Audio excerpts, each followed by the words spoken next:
구약과 신약이 교차하는 성경의 중심지였던 땅을 찾아서 터키, 튀르키예. 역사적으로 기독교 초기 신앙의 기초가 이루어졌던 중요한 중심지였고, 구약, 신약 성경 모두에서 중요한 사건들이 펼쳐진 곳으로 성경과 기독교 역사에 깊이 연관된 지역입니다. 기독교의 뿌리와 역사를 간직한 땅이며 기독교 신앙과 깊게 관련된 많은 유적지가 현재에도 남아있지만 더 이상 기독교를 믿지 않는 나라가 된 곳 어디일까요? 그곳은 바로 지금은 국민의 98% 이상의 절대 다수가 이슬람교를 믿는 이슬람 국가가 되어버린 터키, 튀르키예입니다. 우리가 성경 속에서 아주 친밀하게 들었고 보았던 많은 장소와 인물들, 사건의 중심지였던 이름들이 지금 현재의 터키 지역이었다는 걸 알게 된다면 놀라실 분들이 많으실 것 같습니다. 그렇다면 터키는 어떻게 성경 속에서 중요한 장소가 되었고 무슨 이유로 현재는 이슬람 국가가 되었을까요? 성경 속의 터키. 터키는 성경과 깊은 연관을 가진 지역으로 구약과 신약의 중요한 사건들이 이곳에서 이루어졌습니다. 구약 시대의 아브라함, 예언자들, 노아의 방주가 안착했다고 전해지는 활동지였으며 신약에서는 초대 교회의 중심지로 성장했습니다. 특히 신약 성경에서는 예수님과 성모 마리아 그리고 사도들의 발자취를 찾을 수 있으며 사도 바오로의 활동과 서신, 요한 묵시록의 기록은 모두 소아시아, 지금 터키와 관련이 깊습니다. 구약 성경과 터키. 구약 성경에서 터키는 당시 소아시아 또는 아나톨리아라는 이름으로 불리우며 주요 사건과 장소로 등장합니다. 노아의 방주와 아라랏산. 노아의 방주가 멈춘 곳으로 알려진 아라랏산은 오늘날 터키 동부에 위치합니다. 이 지역은 인류 역사가 새로운 시작을 맞이한 곳으로 성경에 묘사됩니다. 아브라함의 발자취, 우르와 하란. 아브라함이 약속의 땅으로 가기 전 그의 고향 우르, 현재의 터키 남동부 인근이 언급됩니다. 하란은 아브라함과 그의 가족이 잠시 머물렀던 곳으로 오늘날의 터키 내에 존재합니다. 히타이트족. 구약 성경에 자주 등장하는 히타이트는 고대 아나톨리아, 지금의 터키 지역을 중심으로 한 강력한 민족입니다. 이들은 가나안 땅과 연관되어 하느님 약속의 땅을 구성하는 주요 민족 중 하나였습니다. 신약 성경과 터키. 신약에서는 터키 지역이 기독교 초기에 중요한 역할을 하며 예수님의 제자들과 초기 교회 공동체의 발판이 되었습니다. 예수님과 터키의 연결성. 예수님 자신이 터키를 직접 방문한 적은 없지만 그의 삶과 가르침은 이 지역에서 깊은 영향을 미쳤습니다. 예수님의 12 제자들과 사도 바오로. 예수님의 12 사도 중 많은 이들이 터키에서 선교 활동을 하며 복음을 전했습니다. 베드로는 터키의 소아시아 지역을 대상으로 편지를 보냈습니다. 베드로 전서 후서. 사도 바오로는 바오로 서간, 요한은 요한 묵시록 등으로 모두 소아시아, 터키에서 활동했습니다. 에페소와 같은 도시는 초대 교회의 중심지로 번성했으며 신약 성경의 중요한 편지들이 이곳에서 작성되었습니다. 사도 바오로의 선교 여행지. 사도 바오로는 그의 세 차례에 걸친 선교 여행 중 대부분을 오늘날의 터키 지역에서 수행했습니다. 갈라티아 신자들에게 보낸 서간, 에페소 신자들에게 보낸 서간, 필리피 신자들에게 보낸 서간 등은 신약의 서신서가 기록된 주요 도시들입니다. 터키의 안티오키아는 사도 바오로와 사도 바르나바가 선교를 시작한 초대 교회의 중심지였습니다. 요한 묵시록과 일곱 교회, 사도 요한이 기록한 요한 묵시록에 등장하는 일곱 교회, 에페소, 스미르나, 페르가몬, 티아티라, 사르디스, 필라델피아, 라오디케이아는 모두 터키에 위치하고 있습니다. 성모 마리아님의 거주지, 특히 에페소는 예수님이 부활하시고 승천하신 이후 사도 요한이 성모 마리아님을 모시고 거주했던 곳으로 알려져 있습니다.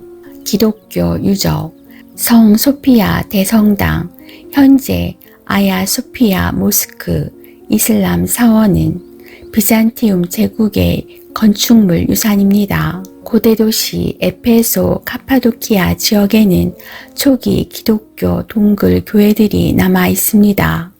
흑해 연안의 트라부존 지역에는 수메라 스도온이 남아 있습니다.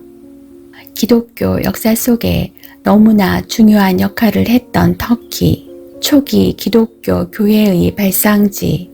터키는 초기 기독교 역사에서 매우 중요한 역할을 했던 지역으로 성경에 많은 내용과 관련된 장소와 사건이 존재합니다.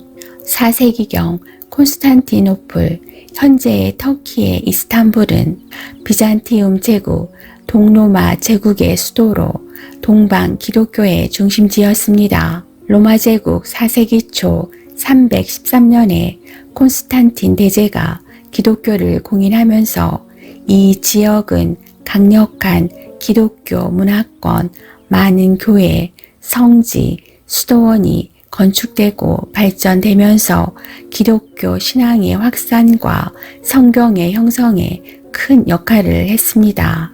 이러한 터키가 기독교 문화의 중심지에서 이슬람교 국가로 변모하게 된 과정은 어떤 걸까요? 터키가 과거 기독교 문화의 중심지에서 이슬람교 국가로 변모하게 된 과정은 정치적, 군사적, 종교적 요인들이 복합적으로 작용한 결과입니다. 이 과정은 1000년 이상에 걸쳐 일어났고 현재 이슬람교가 99%를 차지하게 된 배경은 다음과 같이 설명할 수 있습니다. 아랍인의 이슬람교 확산, 이슬람교의 발상지는 현재의 사우디아라비아인 메카와 메디나 지역이라고 할 수 있습니다.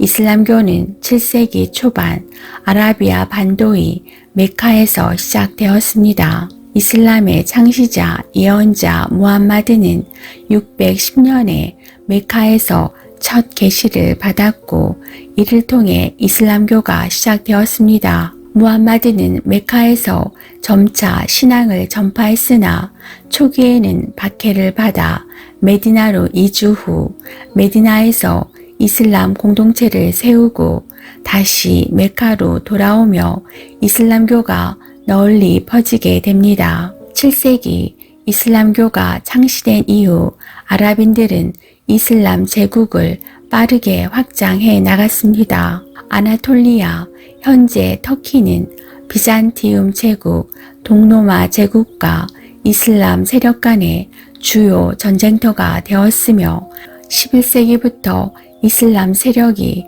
점차 이 지역으로 침투하기 시작했습니다.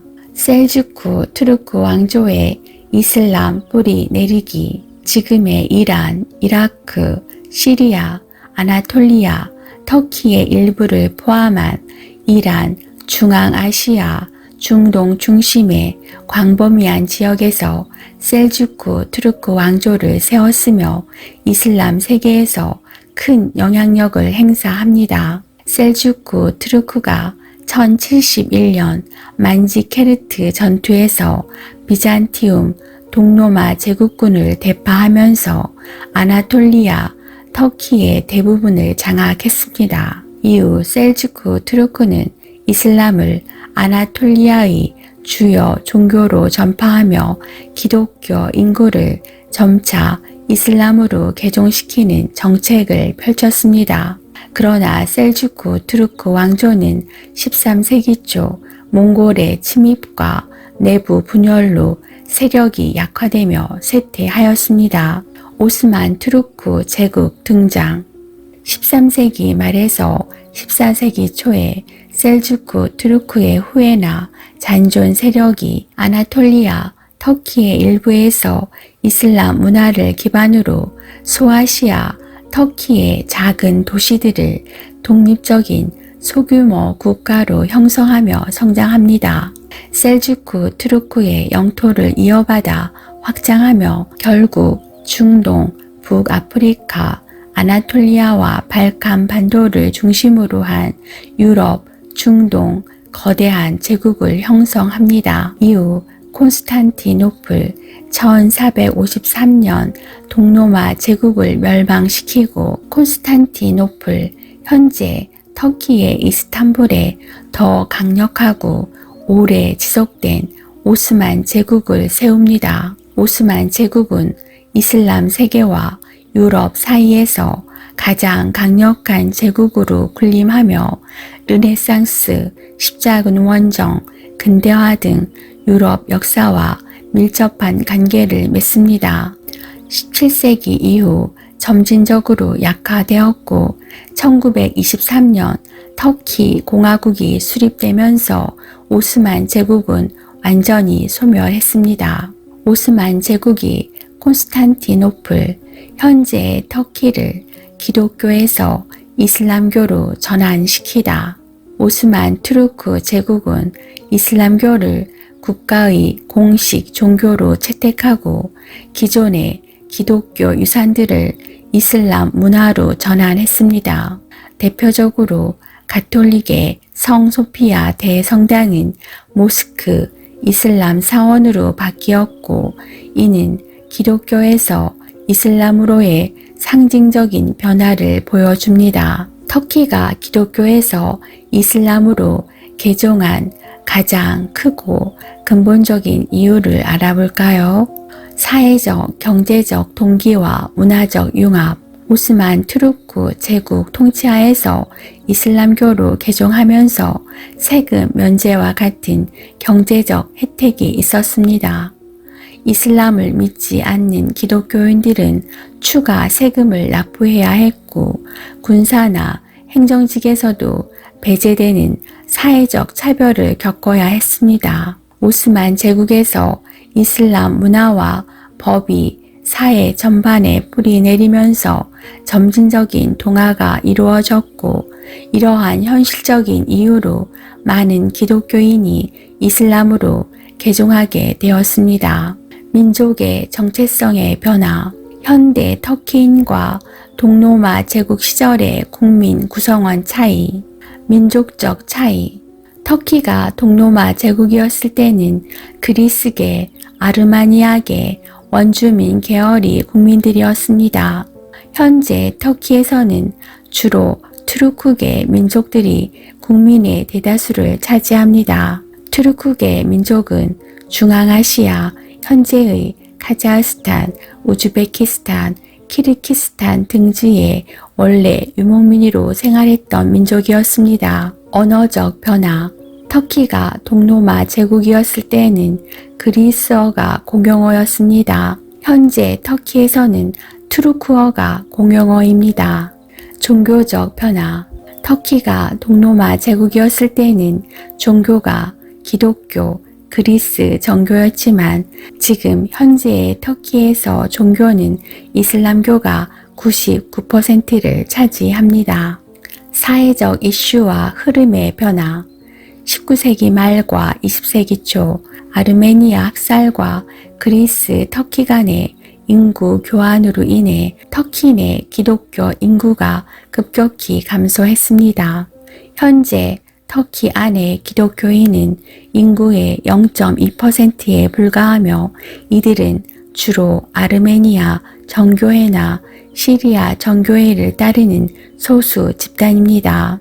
터키의 현재 터키가 기독교 신앙 국가에서 이슬람 국가로 변모한 이유는 11세기부터 이슬람이 전파되면서 군사적 정보, 경제적, 사회적 요인, 민족적 정체성의 변화가 결합된 결과입니다. 기독교로 돌아갈 가능성은 역사적 갈등과 인구 변화, 그리고 현대의 종교적 현실로 인해 희박합니다. 하지만 기독교 유산은 여전히 터키의 문화 속에서 중요한 역사적 자산으로 남아 있습니다. 이슬람교에서도 예수님 이사와 성모 마리아, 마리암을 중요한 예언자와 성모로 존경하기 때문에 기독교와 관련된 성 소피아 대성당, 현재 아야 소피아 모스크, 카파도키아 동굴 교회와 같은 기념비적인 건축물 유적에 대해 역사적 보물로 평가하며 자랑스럽게 여기고 있습니다. 터키를 여행하실 때 터키의 가톨릭, 기독교 유적, 유물이 많은 걸 보시고 의아해 하셨다면 이제 이해가 잘 되시리라 생각이 되고, 앞으로 터키 여행을 하실 분들에게는 이런 역사를 안다면 터키 여행이 몇 배로 흥미롭지 않을까 하는 마음이 듭니다.